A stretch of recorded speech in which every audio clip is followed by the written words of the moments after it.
these measures came into force at the end of October after they were approved by the Spanish government, and they essentially detail how a commission made up of ministry representatives as well as Spain's intelligence agency should combat the spread of online disinformation.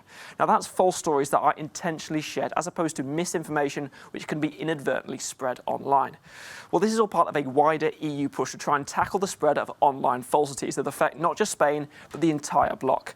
And this is how the Spanish government has sought to address this. They have said that their commission will be monitoring constantly on the internet for examples of misinformation that they see, or indeed campaigns deliberately trying to spread falsities.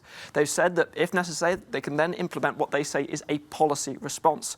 For example, if they find that false stories are being intentionally shared by foreign sources from abroad, they can then implement what they say is a diplomatic warning. And Spain says that this can apply to a wide variety of sources, not just, for example, misinformation about a COVID-19 vaccine, but also election falsities.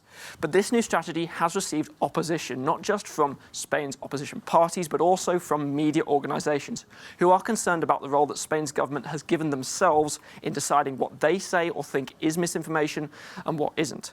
For example, you have the Madrid Press Association, who in a statement said that they were concerned about a clear risk that the Spanish government could now be a censor rather than a guarantor of truth. You had Partido Popular leader Pablo Casado, who went even further, directly attacking Prime Minister Pedro Sanchez, saying that he had created an Orwellian Ministry of Truth. A reference there, of course, to George Orwell's famous work, 1984.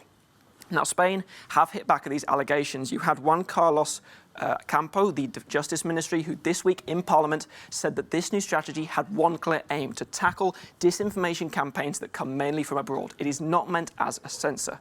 So here you see another country trying to find the balance between freedom of expression and content moderation.